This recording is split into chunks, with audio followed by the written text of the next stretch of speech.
I Should Be Writing, Season 19, Episode 23. Well, I should be writing. I should be working on my craft. I should be writing. I should be submitting my next draft. But I'm sitting home watching Doctor Who.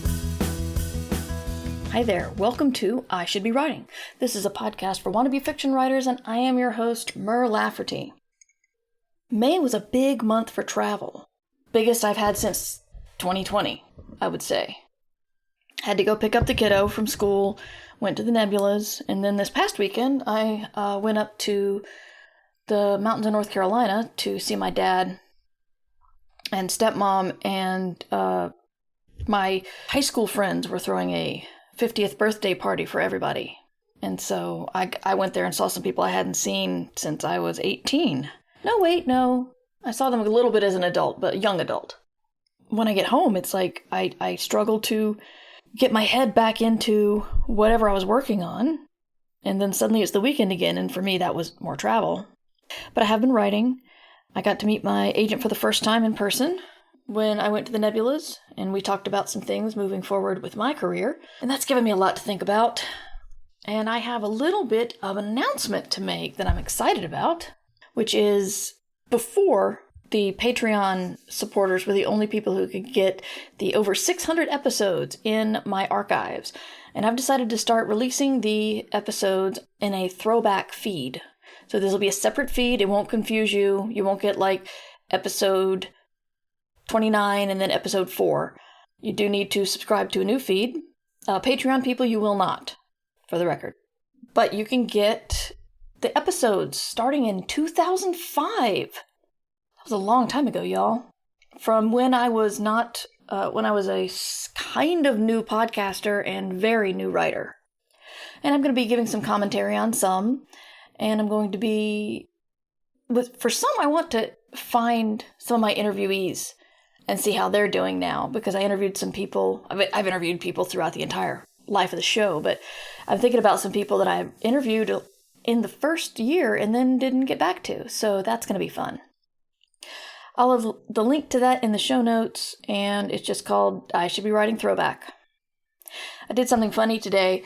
We had people working on the house, and so we're still very careful regarding pandemic stuff, so when we have people in the house, we go to the basement while they work, and so I don't like lugging all my crap downstairs, so I took my iPad and figured I could write on that and then transfer it over to my computer. And when I opened Scrivener, a project that I completely forgot about starting opened up. And that was, I started an interactive fiction with the goal of just write like a scene. Just write a tiny bit and see if you can make it so it's interesting for each path. There were a couple of paragraphs of that, so I worked on that. I do have copy edits for Chaos Terminal due. I should probably get to that, but it was fun to write today. Got several thousand other words on another project yesterday, and I'm hoping to be sending about 10,000 words to my agent soon, actually. So that's the accountability part of the show, where I tell you that you should be writing and then tell you that it's okay, I have been too. Or it's okay, I haven't been, and I'm still alive, and I can still write tomorrow. I'm angry because I had an idea in my head about what I was going to talk about, but I got a headache, and it's kind of pushing out all the thoughts. I finished 2 books this week. I even forgot what I was going to talk about. I mentioned something in the Discord about my reading habits, and people said they would like to hear about that. I can't remember what it was. But both of them had kind of disappointing endings. And I will not put down anybody else's book on this show.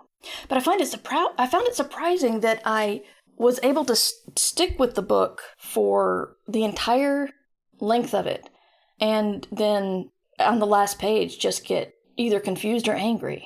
One thing it made me think about is some people love formulas, some people hate them because they think they keep you in a box and you're not able to stretch yourself artistically, and probably from the tone of my voice you can consider where I stand, because I see a formula for storytelling as the structure of a house. You got to have a floor and some walls and a ceiling. And after that, you can do whatever you want. Make it huge, make it tiny, make an outhouse, install plumbing, whatever. But when people think of house, they all think of the same basic thing. This shelter with floor, ceiling, and walls. And I'm very careful to say Western thought here, because I know there's a lot of, there are different ways of storytelling in Japanese and Korean art that I'm thinking of. The hero's journey or the heroine's journey, save the cat, those all kind of stick to a structure that provides you with beats. And what we don't realize is when you're reading, you are subconsciously looking for the author to tell you what they're going to promise you. When you start a book, when you start a story, you're basically telling someone, I promise you, I'm going to tell you who the killer is. I promise you, I'm going to tell you how these two people fall in love. You don't think about this consciously, but once you get a sense of what the book is about, you think, okay, how are we going to get there? And you believe them. And the two books I read and listened to were not, they didn't violate any big thing like promise to tell us the murderer and then leave it up to fate. But one of them had a pacing problem, and I was about halfway through with it, and I felt uneasy. And I think it's because I didn't have some of the story beats I was expecting. It really felt like a first or second draft, not a final draft. It was intriguing enough to keep me listening or reading, and I got to the end, but I didn't like it. And I've been trying to state why I didn't like it. Because one of the books did not have a happy ending at all. And yes, I like happy endings. I like reading as escapism from the crap we deal with every day. That's just my personal preference. But I don't have to have a happy ending. But I was wondering if the fact that one of the books did not have a happy ending, was that why I didn't like it? And then I thought of Squid Game. Squid Game's been out for a couple of years. But just in case, I won't totally spoil it, but you can't really say it had a happy ending. Granted, it's hard to have any sort of battle royale story and consider it a happy ending. But I was satisfied with the end of Squid Game. And I was not satisfied with the end of this book. So I think it's the pacing, and I think for some reason I was expecting... I subconsciously felt as if I had been promised one thing and it didn't deliver. And because these are all subconscious things of the way we view story, it's hard to pinpoint exactly what that is. And the other book was a fascinating framing device for the story that I'm not sure they stuck the landing. That was all. When you do a story inside a story, you have to write both stories and make them both satisfying.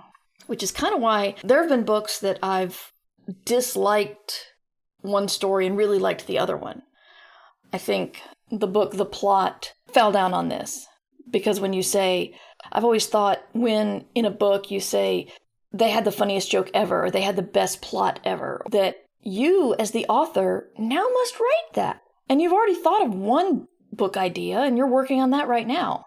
And I'm saying the plot because it was a major release, and big deal, and hardcover and all that, and I'm pretty much small potatoes next to it, so I'm not too worried. But the plot was about a man who was teacher, unsatisfied writer, and he finds this really, really, really full of himself young adult who's taking his class just to network or meet agents. I can't remember what it was, but he was not there to learn. He was not there to make friends. He was just there to further his career because he had the best story in the world.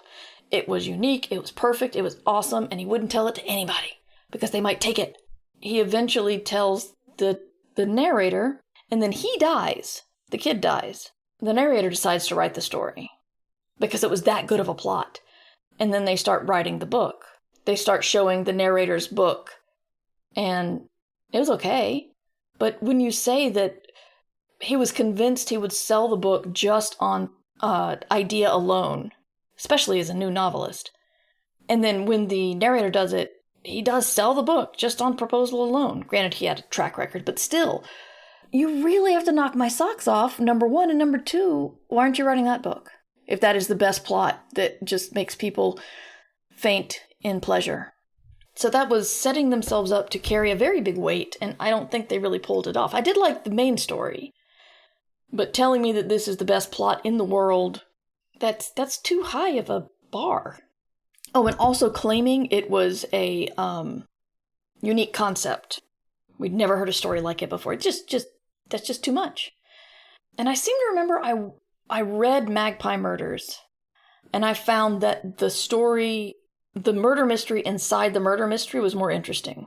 But when they did a dramatization of Magpie Murders, I did appreciate all the aspects of that story. Anyway, I'm trying to be reading a lot. I'm listening to more podcasts. I don't know why I think summer's time for reading, because I think people get that sense of the kids are out of school, so therefore everyone's going to have more time to read. Well, the kids will, and the teachers might, but the rest of us still got work to do. But, I am hoping for some good books. And if I remember what I was going to talk about, I will tell you in another episode. Hopefully this headache will go away and I'll be able to think again. You can probably tell I'm not doing this live on Twitch anymore, but I am still streaming on Twitch, either talking casually about writing or storytelling in general as I play other games. And that's twitch.tv/MightyMur. But I'm excited to get to our interview now, because at the Nebulas I met Arley Sorg, who is... It's hard to say everything he's involved in. We do talk about it at the very beginning of the interview. But I've known him as part of science fiction for years. And we knew each other's names, but we'd never really talked a lot. And he suggested we go out for breakfast just to get to know each other. It was fascinating because he's doing pretty much everything in science fiction. And he just started becoming an agent. Or he just became an agent. I don't think the becoming is a lengthy process. But he just became an agent, and so I asked him if I could sit down and talk to him about agent life from his point of view. And also, to introduce a new agent to everybody out there who's looking. Also, before the interview, somebody had said that he had a question for me to ask Arley, and he didn't get it to me while I was able to get the answer from Arley, and so I sent Arley an email. And he recorded a quick response on his phone, which, was really above and beyond. I really appreciated that. So that's going to be kind of tacked on to the end of this interview. Glad I brought my recording equipment. I'm doing an impromptu interview with Arley Sorg because yesterday we had a really good breakfast and you told me lots of things and I think you should be on I Should Be Writing. So, Arley Sorg, co-editor of Fantasy Magazine, yeah. Senior editor of Locus, yeah. And newly minted agent, as if minting is something agents do. But I thank you for being here, Arley. Did I leave anything out? Thanks for having me. I'm also associate editor at Lightspeed and Nightmare, and I have a column at FNSF. Oh, okay. Called By the Numbers. Cool. And I do interviews for Clark's World, and... sometimes I do stuff on my own website. I had an interview series for a while that's on pause, but I'll probably get back to it. Okay. Yeah. Wow. I thought I wore a lot of hats, and you just, wow. Anyway, we are here at the Nebula Conference in Anaheim. We are in the heart of the Disney hotels, which I did not expect, so there's a lot of the mouse around. Yeah.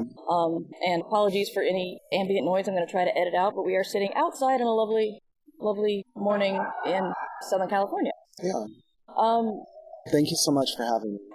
I'm just really excited to talk to you because you're just a fascinating person going down many interesting paths, but and I will probably be asking you things we already talked about at breakfast, but for the benefit of the listeners, so when we were talking yesterday, you mentioned you have newly become an agent. I was very fascinated and wanted to hear a little bit more about that process. Yeah. Well, literally everything I do has come out of going to conventions and knowing people and meeting people and being at the right place at the right time and just saying yes to stuff. That includes being a co-editor-in-chief at a magazine. I can track that back to going to cons and making friends without expectations, but things down the line just percolating and bubbling up. And the agent thing is the same. I went to Worldcon in DC, and a friend was there, and I was like, hey, we should get a drink or a meal. And she said, oh, my agent's having a cocktail party for her clients if you want to come. And I went, and me and the agent holding the party, Sarah Megabo, became friends. Like, we just really clicked. And to the point where I was like, oh, you know what? I write, but I'm never going to query you. I don't want it to be that kind of thing. Let's just be friends and not worry about that whole thing. And we hung out a few times and talked. And at one point, we were having brunch in Denver, in the Denver area. And she was like, we're talking about stuff I've done in genre. And she was like, you know what? You'd be a good agent. And I was like, what? Because it was something I had, never really thought of. It was something I didn't think I could do. When you're standing on the outside of things, like being an editor, being an agent, or any number of other things, a lot of times you just don't know how to get from A to B, and so you don't see it as an option. I wouldn't know where to begin to be an agent, except that I know agents are much more organized than I am, so I would never do it, because I would lose every client I got. But you're right, it's there, and there's no school you go to learn how to be an agent. Yeah. That's not how that works. Exactly. And it's the same for editing. You can take editing classes, but a lot of the editors who run magazines, a lot of them just decided to open a magazine one day, and that was it. There's no board that says, oh, you have to get a certificate, otherwise you are not an editor. It doesn't work that way. The way that it works is you simply just start editing. And it's really weird because people take you for an expert whether or not you actually know something, But yeah, the agenting thing is brand new. Sarah and I had a few more conversations, and it turns out that I definitely have demonstrated things that aren't necessarily teachable that are very applicable to agenting. Like what? Like taste, like being able to spot somebody who has something to say in genre, but from early work. You know? That's tough. I wouldn't know how to do that. Yeah, and I couldn't tell someone how I do it, but very often I've read a short story, I've read, a few chapters in a book and be like, oh yeah, this person has something. Yeah. And then, later on they blow up. And I don't know how I do it, but I've definitely developed a knack for it. And so, and I really am interested in people who have something different, a different perspective, but readability is also important. Being able to communicate with people, being able to bring something new to genre, but being able to connect with readers about that thing. And I think that's one of my strengths. And a lot of the other stuff is teachable. So that's why I'm excited. That's very cool. So you are now officially an agent at KT Literary? Yes. Okay. Yeah, my title is associate agent, and it's the exact same as being a regular agent, except that it sort of acknowledges that I'm new to this, but I still have, I can sign whoever I want, I can make deals, so it's just a way of saying, hey, we know this guy is new, but he's still a legit agent. He has all the agent stuff that other agents have. Yeah. But there's no official group of agents, but isn't there an ethical certification that people join? I mean, there are groups. There is something like that. I haven't joined it. Okay. And I think no judging. I just couldn't remember what it was called. I think more important is that there's predators and editors. Yes. Which tells you who to stay away from. Yes. Predators and editors and what's the other one that Crispin and Schmidt did? Oh, I don't remember. Yeah. Yeah. Victoria Strauss. Yes. Yeah. Yeah. But yeah.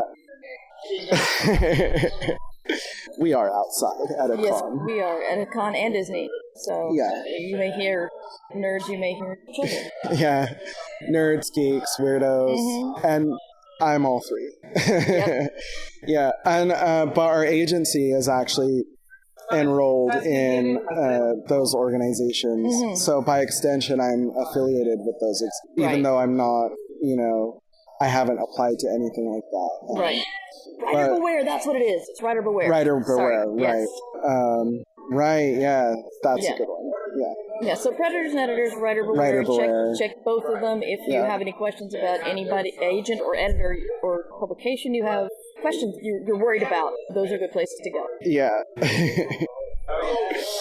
So, and the great thing about KT Literary is they have a really great vibe, very positive, very supportive. So it's like I have a lot of autonomy, but I also have a support network and resources, which makes it very helpful in terms of like filling in the gaps of stuff that maybe things that I'm not used to, that I'm less familiar with, or that I just don't know. So I announced on my Discord that we were doing this yesterday and asked for questions. And nice. But I'm recording on my phone, so I'm not sure what's going to happen when I try to go to Discord. So we're just going to pause here technically. I don't know if it's still recording. It might still be. But you can edit. Yeah, yes, I can edit. Yeah. I'm just letting you know. Don't say anything terribly fascinating right now because I don't know. Hold on to it. Yeah, hold on. I'm going into Discord. It looks like we're still recording, so I might leave this in for amusement. I don't know. Okay, yeah. I'm going to write it down just so I don't have to go back and forth. No worries. Tell us how your con is going. It's going really well. I didn't sleep well last night, so I'm super tired, but that's pretty typical of, like, hotel sleep for me. Yeah. And it sounds like there's an alien crab in the vent trying to communicate through clicking its claws, which did not help this morning, but it did make it interesting. The pipes start banging every time I run water, and I keep thinking someone's knocking on the door every time I'm brushing my teeth or washing my hands. Wow. Yeah. It's interesting because when you walk in the room, it's really pretty. Like, it looks like a really nice room, but then there are just these details that it's like, oh, there's some kind of ambient noise. Yeah, but the con's really good. A lot of really cool people are here. A lot of really nice and interesting people, which is kind of what you want when you go to a con. You know, you want to be able to hang out and connect with people that overlap in your interests, but that can still challenge you in interesting ways.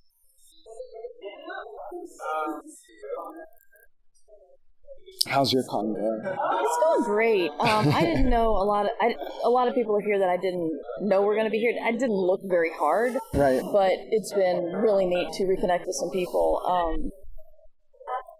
And you know, it's just nice being at a con again. I'm hoping that the numbers are low enough and we're taking enough precautions to come out of this not sick. Yeah. But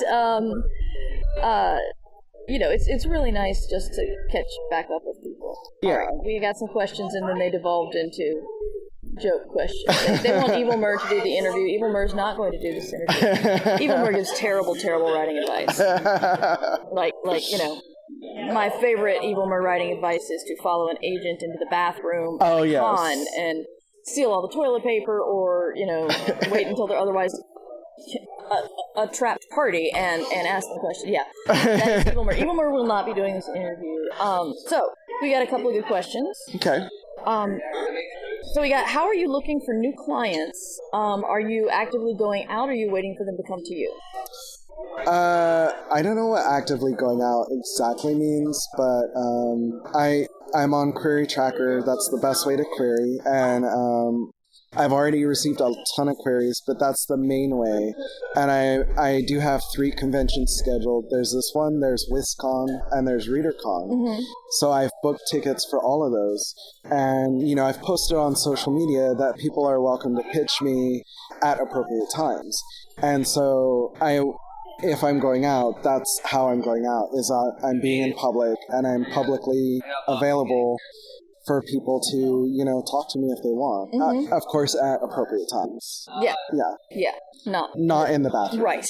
Yeah. Since you mentioned social media, I'll probably ask you at the end as well, but can you tell me how to get you on social media? My main one is Twitter, at Arley Sorg.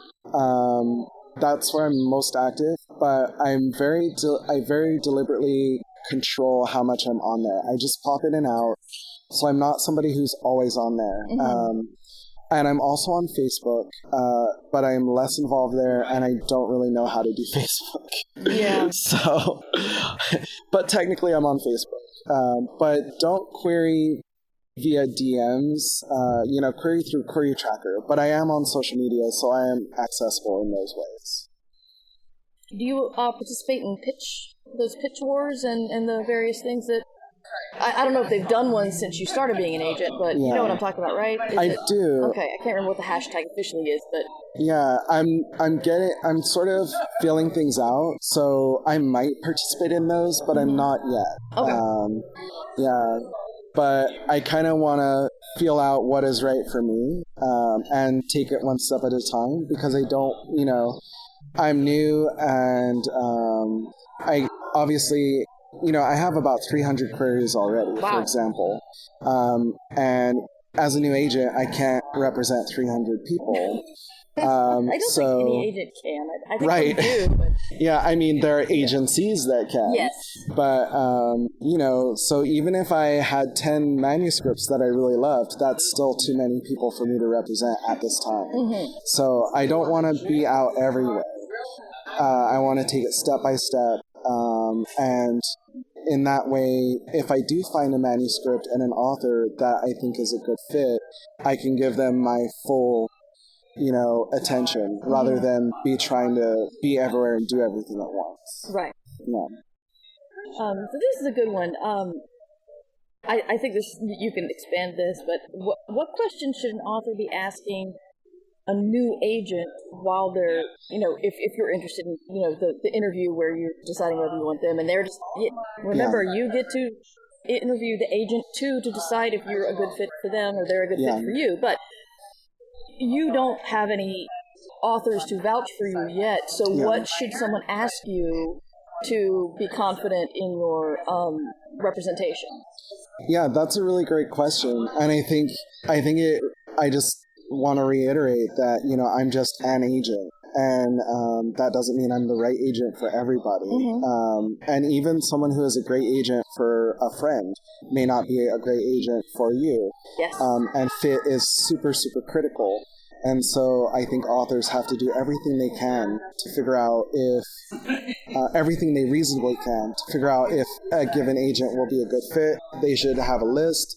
They should have like their top 15 or so, and those are the agents they should query first. And whether or not I'm on that top 15, it's entirely up to them. But in terms of what questions specifically to ask, I think it really comes down to who are you as an author and what is important to you as an author. And that will generate the questions that you want to ask. For example, one person might want to ask, how are you going to develop someone's career? Mm-hmm. Another person might want to ask, how are you going to make sure that you approach my work with the integrity that I need? Mm-hmm. And those are two different kinds of authors. Or an author might need both of those questions. But I think first the author has to decide what is really important for them in terms of being a writer and in terms of the way that the agent handles their work or their career or whatever it is. If it's important to have fast responses to emails, if that isn't important, if they're more like, hey, I just need you to get the biggest deal you can get for me, period. That's all I care about. And so what questions you should ask, you have to really be honest with yourself about what you want as a writer. Right. And then whatever is important to you, whatever those top few things are, those are the questions you should ask me or any other agent. Okay. So if you're, again, because you don't have clients to talk to, would people would contacting the other agents in your group just on your, to talk about you, is that something they could do, or is that something they don't have time for, or? Well, you could talk to the other agents in my group. You mean to ask them about me? Yes. You could talk to them, but the only one that really knows me is Sarah. Mm-hmm. And we've only known each other for a couple years or however long. We've only hung out so many times. Mm-hmm. So while I have the full confidence and trust of the agency, it's not like they can say that much besides, the platitudes you might expect. Like, right. Oh yeah, he's really great. He's got a really sharp sense, or he's got great taste, or whatever, the thing. Yeah. No, go ahead. Well, you being part of the agency is their vote of approval right there. Absolutely. And the fact that I can sign whoever I want. Yeah, that's a lot of trust. It's a huge amount of trust. But I think if you want to know who I am, you should look at Fantasy Magazine. Yeah. Or my book reviews, or my my FNSF column. Yeah, you do a lot of stuff, so you're not just some random person poking your head out of the ground. I'm not, but if you look at those different elements, I think you can really get or even look at the things that I tweet. I think if you look at those things, you can get a pretty good idea of not only what I like, but of who I am as a person, and that can help guide you being the authors, not you, Mer. No, but, I gotcha. Yeah, that can help guide you in terms of, like, if I'm really a good fit for you or not. And, like, maybe I'm the last resort agent, and it's like, I just need an agent at this point, which is also fine. But ideally, look into those things. Fantasy is free to read. FNSF is not, but you can, like, pick up a couple columns, and I think one or two are online. I also wrote an essay for Uncanny called What You Might Have Missed, which, if you read that, you'll understand a lot about my perspective on genre, on intersectionality, and on a lot of other things. And I think you can get a pretty good picture of who I am as a person. What you won't get is an idea of, like, am I the kind of agent who, if you're in a panic because you regret putting something in your book and you email me, am I going to give you am I going to respond within 2 hours or within 2 weeks? Yeah. That is something that you probably can't tell, and that I don't honestly know, because I don't know who I'm going to be in terms of those things. But I know who I am as a person. Right. Yeah. Right. So one person wants to know, if they're having trouble determining comps to pitch their book, how would you suggest they go about getting those? Like, comps? Yeah. I think the most important thing to think about comps is I think authors often get hung up on the feeling that the comp doesn't quite exactly match their book, and that's one of the barriers. It's one of the mental barriers. They're like, yeah, but that's not quite right. And the idea of a comp isn't to exactly describe a book. It's to give a general idea of the important elements of the book, so that you're giving someone a general idea or a feeling or a vibe of what the work is about. And so I think just understanding that the point isn't pure exactness, but more vibe, that can help a lot of people. And I think that a lot of people also try to shoot too big. They're like, it's like George R.R. Martin. And then, of course, everyone else is going to be like, but is it really? Yeah. Do you really think you're George R.R. Martin? Yeah. And so I think you want to use comps that are easily known to a lot of people, but that aren't necessarily shooting too big, So the thing that bothers me about advice I've heard about comps is people say don't mention any book that's older than, like, 3 years old.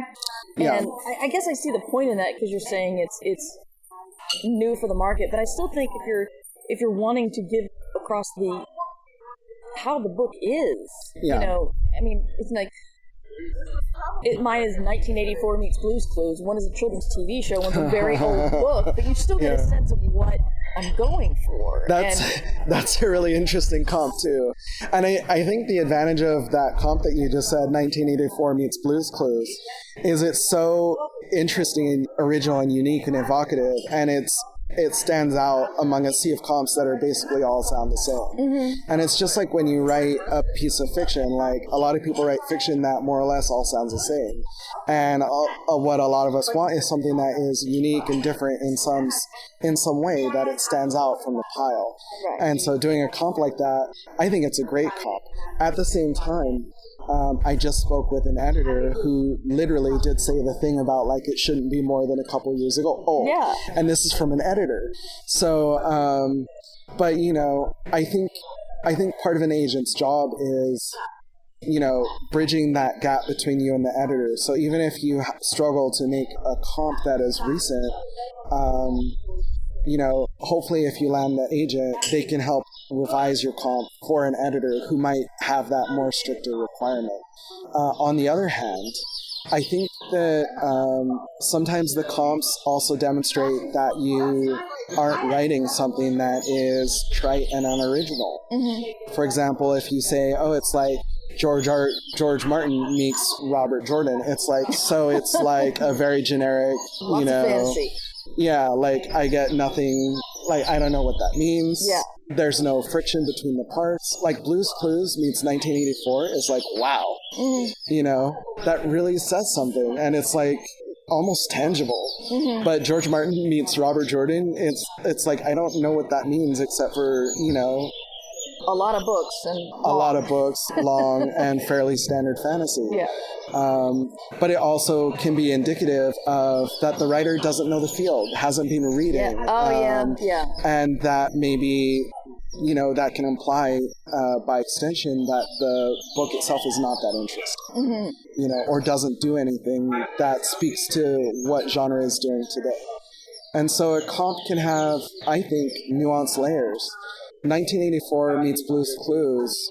It's not just that 1984 is an old book, but that's an interesting comp. Mm-hmm. You see what I'm saying? Mm-hmm. It's, even in doing the comp, it speaks to your creativity and originality.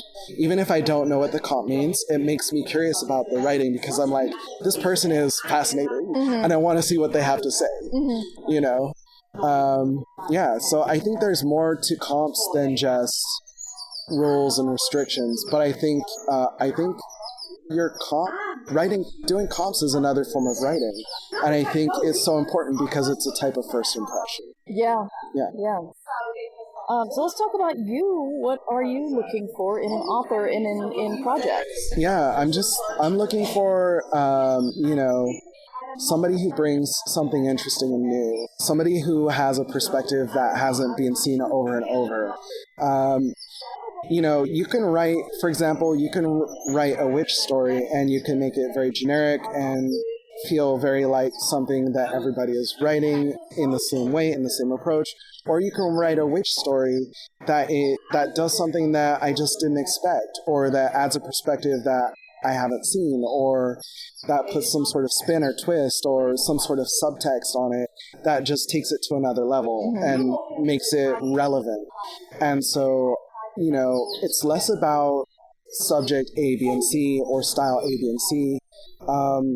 Technically speaking, I'm mainly looking for adult SFF, including speculative horror.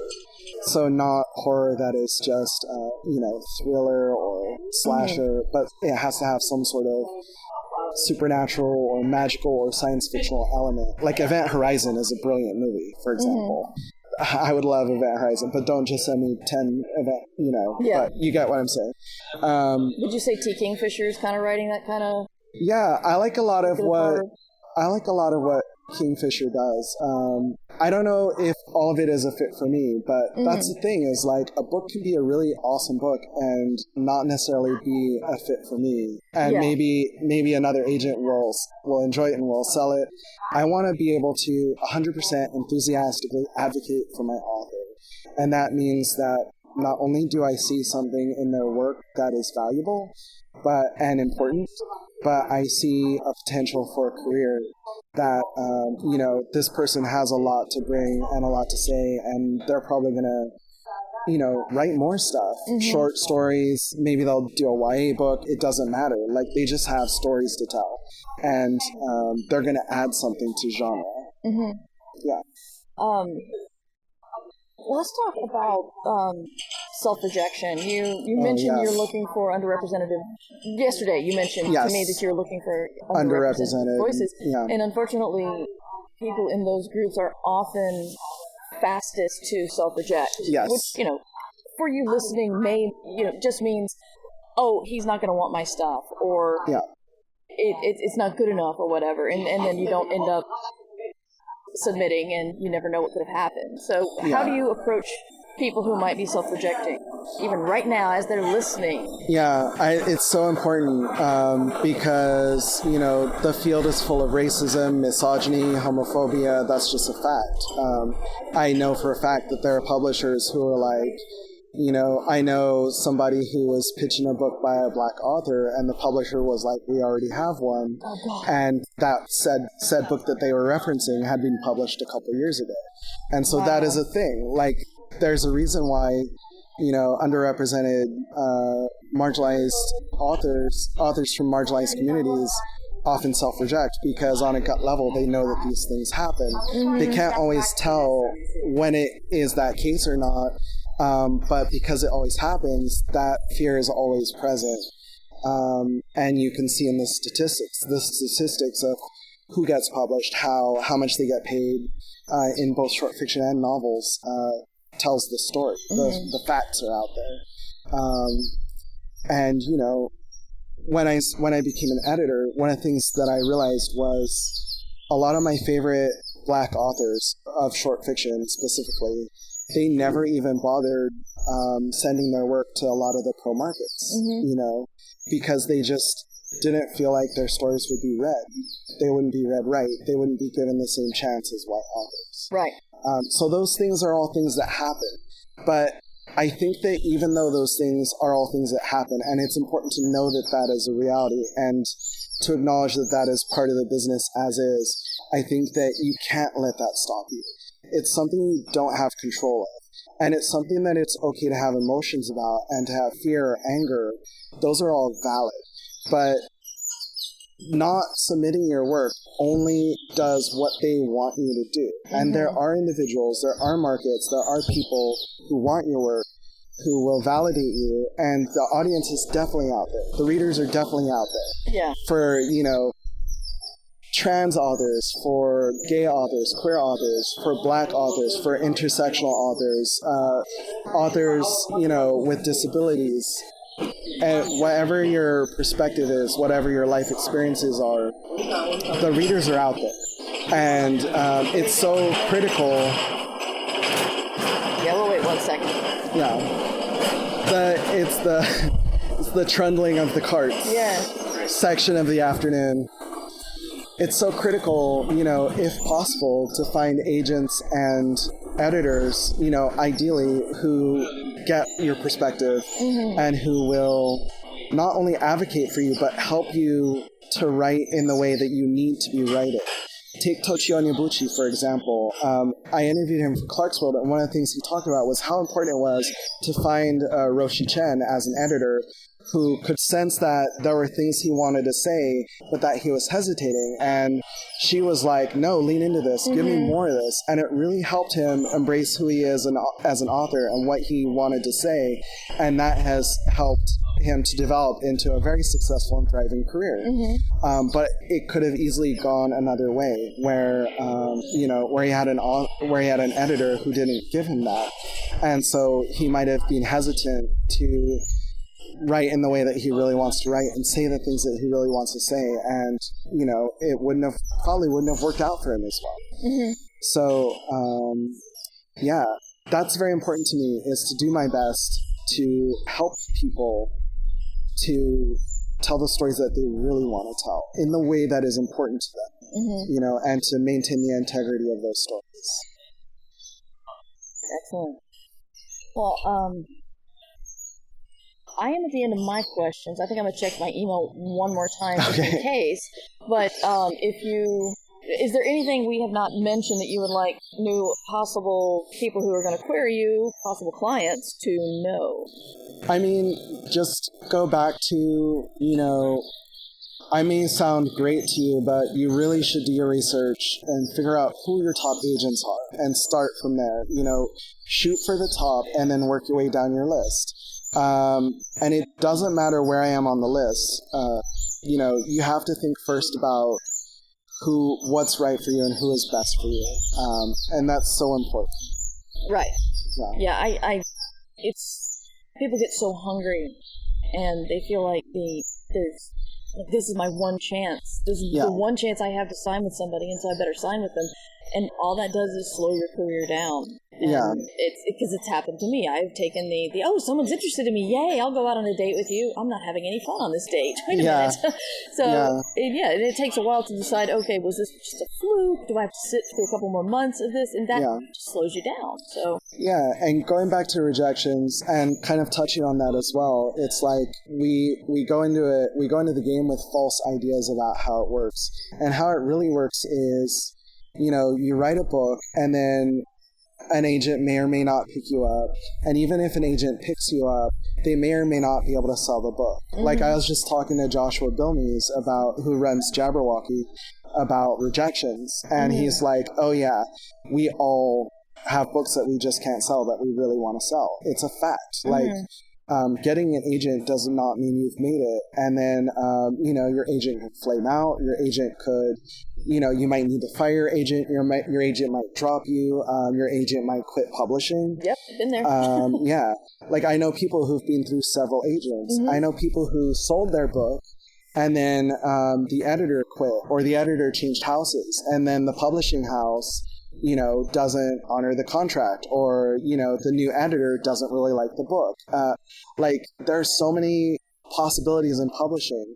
And I was talking to an editor earlier, and he was like, I was like, can you give me any advice as a new agent? And one of the things that he said is, this is a business of rejection.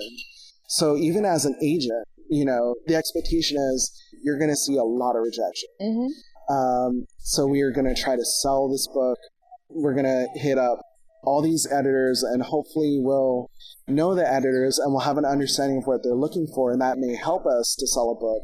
But at the end of the day, it's always going to be about rejection, and some books just won't work. And as an author, if writing is important to you, you have to just keep going, whatever that means. If you take a break for a year because it's emotionally damaging, fine. Get back to writing when you can. Mm-hmm. Don't let it impact who you are and what you want to do. Yeah. Well, that's great. I really appreciate your time. Where should people find you online to learn more about you and or query you? I have a website, arleysorg.com. I'm on the KT Literary website, and both of those websites have links to Query Tracker, which is the best place to query me. If you see me at a convention, you are welcome to pitch me, an elevator pitch, which is a concise pitch. So it's not like I'm going to talk for 10 minutes about the book. It's an elevator pitch. And then, if it sounds intriguing, if it sounds like a fit, then we might talk more about it. But again, if it's not a fit, I'm not the only agent out there. And like you said, this isn't your one shot. It's just one of the shots. And it might not even be the best shot. Yeah. Maybe I'm just there and you pitch me and I'm interested, and then you realize later, that's great. Like, I don't really want you anyways, It's a lot like dating. Yeah, it really is. Yeah. And I'm on Twitter at Arley Sorg, and I'm on Facebook. And thank you so much for having me, Mer. I really appreciate it. Excellent. Thank you, Arley. Yeah. Here's Will's question. I've written a play, and I have a producer who wants to push for it for Broadway. Can I find an agent who will represent my play as well as my fiction? I also have a comic out, and the producer wants to pitch that. I trust this person, but it's business, and I want to have a long career in all facets of writing. What are your thoughts? Thank you, Will, for the question, and let's get to Arley for the answer. And I'm standing outside, and when Arley answered this, he was standing outside. It's all the different noises. This is a great question. And the central concern here really is, will an agent represent multiple kinds of interests? And the answer is that it varies greatly from agent to agent and even house to house. For example, at KT Literary, we have a person who handles entertainment stuff. So as a house, KT Literary is prepared to deal with all kinds of things. We also have someone who handles graphic novels and comic books, and we have a great support network. So while we have all these different kinds of individual agents, we also have the support of each other, which makes us a more dynamic agency. Individual agents will be able to take on different kinds of projects, but a lot of agents will say, oh no, I can only do this one kind of thing. In fact, I have friends who write adult SFF, and if they want to branch out into, say, YA, which you might think is pretty close enough, their agent will say, actually, you need a separate YA agent. And maybe their agent as an adult book agent is great enough that they don't want to part ways. They'll say, okay, I'll find someone else to deal with this particular type of material, especially if it's a one-off. Or, for example, for nonfiction, the contacts for nonfiction will be very different for fiction contacts in general. So, you might have an agent who's wonderful at repping your books, but you happen to write this nonfiction book, and now you need a totally different agent. It's the same on the entertainment side. You'll have entertainment people, entertainment lawyers, who might represent your interests in entertainment, and some of them will say, sure, we'll handle your books as well, and some will say, no, we don't do that, you need to have a book agent. So it really depends, house to house, agent to agent. If you are with a big agency, you're more likely to find somebody who is full service and who can handle different kinds of interests. If it's a new agent, if it's somebody who just struck out on their own, or even if it's a smaller house, you might find that you need to find a different representative depending on what kind of interest it is, because maybe they don't know how to navigate that world, they don't have the contacts, or whatever it is.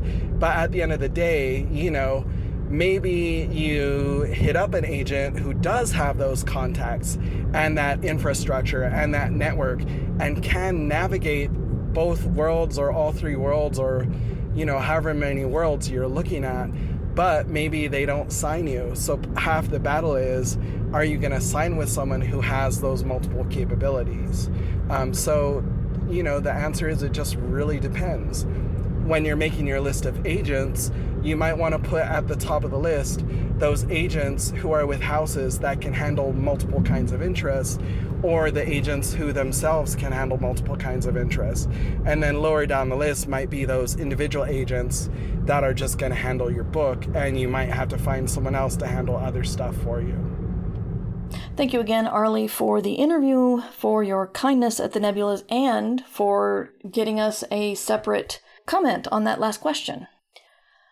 I'm recording this on May 31st, 2023. Next Monday, my agent, Seth Fishman, will be on Ditch Diggers live with me and Matt on twitch.tv/MightyMur. If you can't make that, then subscribe to Ditch Diggers and you'll get the episode. But we're going to be talking all sorts of agent stuff, and I'm really looking forward to that. So tune into that. My books are out in bookstores.